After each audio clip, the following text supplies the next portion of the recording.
The limousine idles outside the MGM lot. Inside, Bing Crosby sits motionless in the back seat, staring at a telegram in his hands. His driver glances in the rearview mirror, concerned. Crosby has been like this for 20 minutes. Not moving, barely breathing. The paper trembles slightly. Outside, a security guard approaches to ask if everything is all right. The driver waves him off. Something is very wrong, but no one dares to ask what. To understand what happened to Bing Crosby during the filming of High Society in 1956, you need to understand who he was when he arrived on that set, and who he was forced to become by the time he left. Hollywood in the mid-1950s was in transition. The studio system that had ruled for 30 years was cracking. Television was stealing audiences. Independent productions were gaining power, but MGM still operated like old royalty.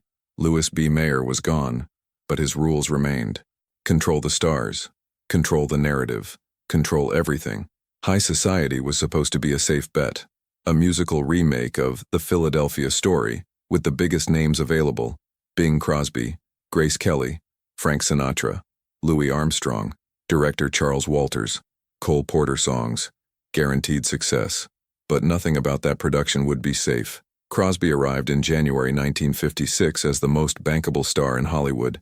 52 years old, 3 decades in the business, more hit records than anyone alive, multiple successful film franchises, an Oscar for Going My Way. He had survived every trend, every shift, every studio politics. His defining trait was adaptability. Crosby could read a room, sense power dynamics, adjust his approach. He was a chameleon who never showed weakness, never revealed doubt. That was how he survived. But High Society required something he hadn't done in years: vulnerability. The script called for him to play C.K. Dexter Haven, a man watching his ex-wife remarry, a man confronting his failures, his drinking, his inability to be the husband she needed. The role demanded emotional honesty Crosby had spent 3 decades avoiding. Director Charles Walters knew this. Called Crosby into his office on the second day of rehearsals. "This isn't a Bing Crosby vehicle," Walters said carefully. "This is an ensemble, and your character has to lose." Crosby smiled that easy smile. "I've played complex roles before. Not like this," Walters pressed. "Not where you're the problem, where the audience might not even like you." The smile didn't waver. "I'll make it work." But something flickered in his eyes. Something Walters would remember later. The first week proceeded smoothly. Crosby was professional, charming, hit his marks, nailed the musical numbers. Grace Kelly found him delightful to work with. Sinatra joked with him between takes. The crew relaxed. This would be an easy shoot. Then they began filming the dramatic scenes. The first real confrontation scene was scheduled for day 9. Crosby's character had to plead with his ex-wife, admit his failures, show desperation.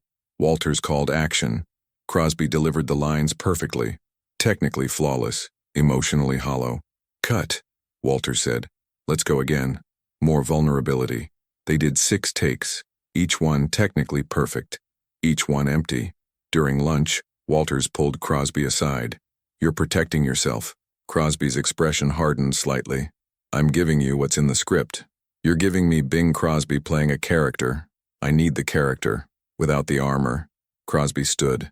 "I've been doing this for 30 years. I know how to act." He walked away.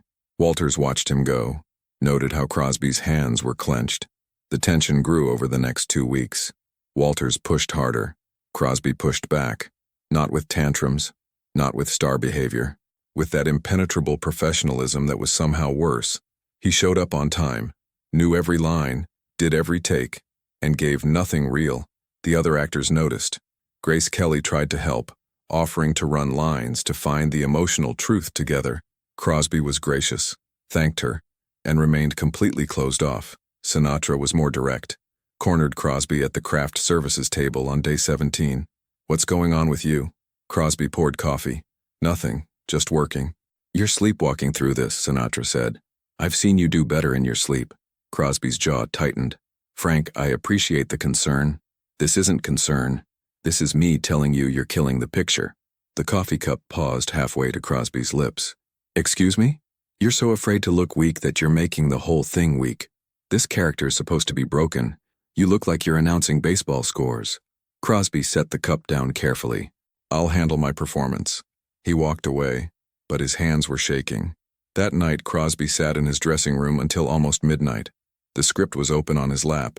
He stared at one particular scene, the moment where his character confesses he still loves his ex-wife, admits he destroyed their marriage, begs for another chance knowing he won't get it. Crosby read it over and over, made notes, crossed them out, made new ones, crossed those out too. His assistant knocked softly. "Mr. Crosby? Your car is waiting." "Go home, Bill, I'll drive myself." "It's after midnight, sir." "I said go home." The assistant left quietly. Crosby remained alone with the script, with the character, with whatever he was avoiding. The next morning, Walters received a message. Crosby wanted to reshoot the confrontation scene from day 9. No explanation, just the request. Walters agreed. Puzzled, they set it up in the afternoon. The crew assembled. Grace Kelly took her position. Crosby entered from the wings. He looked different, tired, something raw in his eyes. Walters called action. Crosby delivered the first line. His voice cracked slightly. Kelly responded. Crosby's next line came out softer, more broken. The scene continued. Everyone on set stopped what they were doing, even the grips, even the electricians, because what was happening in front of them was different, real. When Crosby delivered the final plea, begging his ex-wife to see that he had changed, knowing she wouldn't believe him, his voice barely held together. His eyes were wet. Not movie wet, actually wet.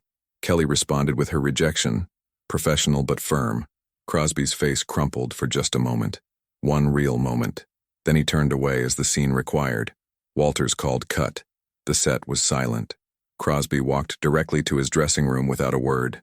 Kelly stood frozen, clearly moved. Sinatra whistled low. Jesus Christ. Walters just nodded. They had it. Finally, they had it.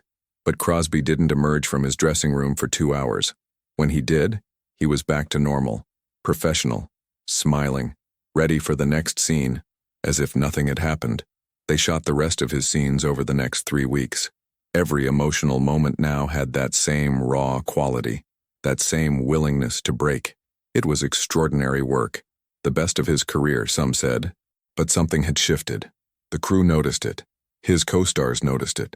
Between takes, Crosby was quieter, less quick with jokes, more distant. On the last day of shooting, the cast and crew gathered for the traditional wrap party. Champagne, cake, speeches. Crosby arrived late, stayed for exactly 30 minutes, made polite conversation, left without fanfare. Sinatra caught up with him in the parking lot.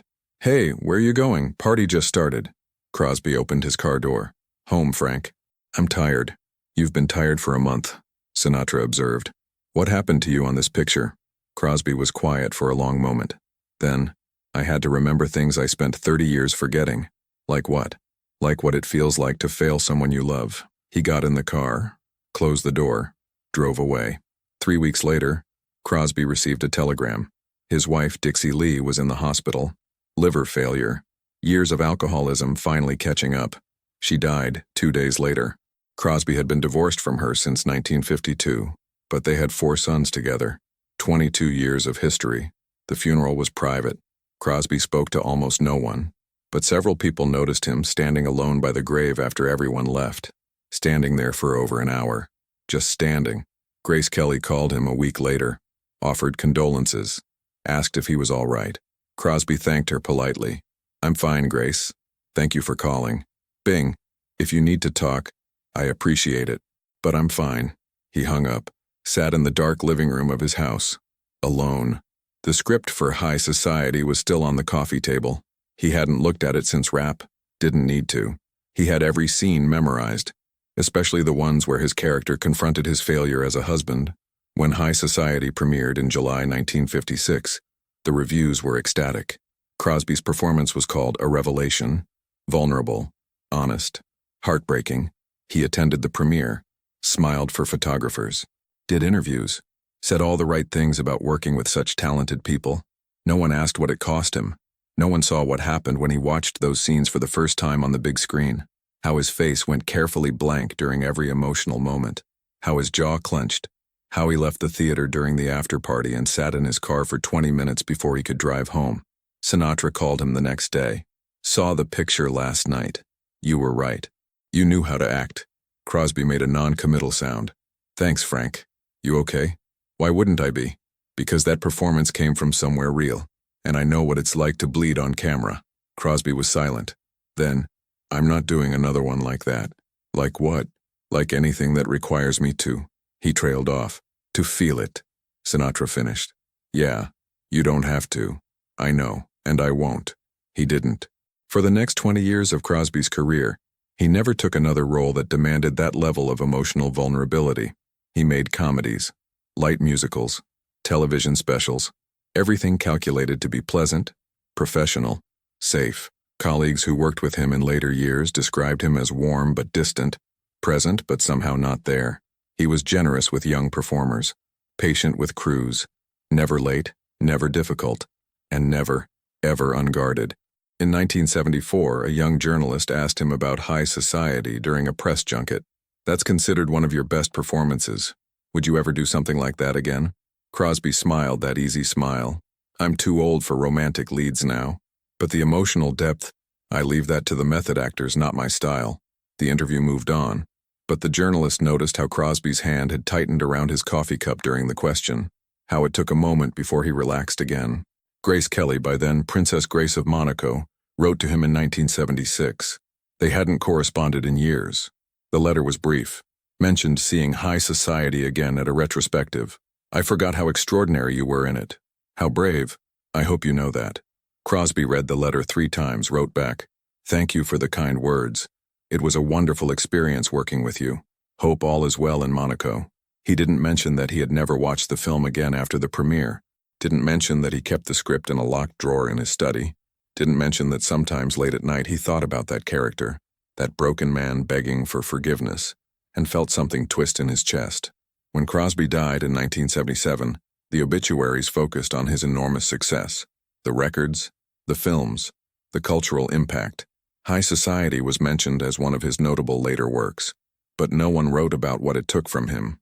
No one understood that the performance everyone praised had required him to unlock something he had spent his entire career keeping sealed. And once opened, it couldn't be fully closed again.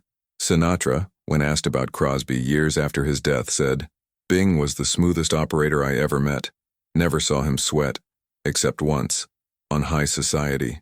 Something in that role got to him. He gave the performance of his life, but I think it cost him.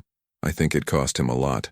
Charles Walters, the director, gave a rare interview in 1982, spoke about his career, his films. When asked about Crosby, he paused for a long time, then said, Bing Crosby was the most professional actor I ever worked with, but High Society required him to be unprofessional, to be messy, to be real, and he did it. He gave me exactly what I asked for, but I've wondered ever since if I should have asked, if some doors are better left closed. The script for High Society sold at auction in 1995, heavily annotated in Crosby's handwriting, notes in the margins, crossed out lines, new approaches. One page in particular caught the attention of film historians, the scene where his character admits he still loves his ex-wife. In the margin in Crosby's careful script, Remember Dixie, remember who you were, remember what you lost. That line wasn't in the original script. It was never spoken aloud, but it explained everything. Why the performance felt so raw, why Crosby never did it again, why he walked away from that set a different man than when he arrived. Because High Society wasn't just a role for Bing Crosby. It was an exorcism, a confrontation with everything he had buried, his failures as a husband, his inability to save someone he loved from self-destruction, his complicity in a marriage that crumbled while he toured and filmed and smiled for cameras. The character's name was C.K. Dexter Haven, but the man on screen for those brief moments of raw honesty was Bing Crosby, unfiltered, undefended, undone. And once he showed that to the world, he made sure he never showed it again. Film historians debate the legacy of High Society. Some call it Crosby's masterpiece. Others say it's a curiosity in an otherwise consistent career. But those who look closely see something else. They see the moment when America's most effortlessly charming star had to confront his own capacity for loss, had to admit on camera that charm isn't armor, that success doesn't equal happiness, that you can have everything and still fail the people who matter most. The final shot of High Society shows Crosby's character alone, watching his ex-wife sail away with her new husband. He's smiling, that famous Crosby smile. But his eyes tell a different story. They're empty, accepting, defeated. Walters held that shot for 8 seconds, an eternity in cinema. Crosby had asked him to cut it shorter. "It's too much," he said. Walters refused. "It's the truth," he replied. The shot stayed. When audiences saw that ending in 1956, they applauded. When Crosby saw it, he looked away. Sinatra was right. Bing Crosby knew how to act. He had known for 30 years. But on High Society, for the first and last time, he stopped acting. He stopped protecting himself. He let the camera see something real. And it destroyed something in him that never quite came back. Years after Crosby's death, a reporter asked Rosemary Clooney, who had worked with him multiple times, what he was like. She thought for a moment. Bing was a gentleman, a consummate professional, but there was always a distance, like he was performing even when the cameras were off. Except once, I heard, on High Society. People who were there said they saw the real Bing, just for a moment, and then he locked it away again, forever. The legacy of High Society isn't just a successful film. It's a reminder that great art requires sacrifice.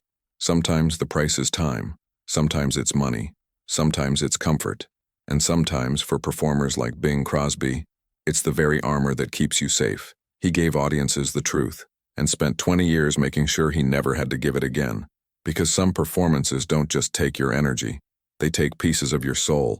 And when you're someone who has survived by never revealing weakness, by never showing the cracks, by always being in control, when you finally let those walls down, even for a moment, even for art, you feel them crumble, and you spend the rest of your life building them back up. Bing Crosby did exactly that.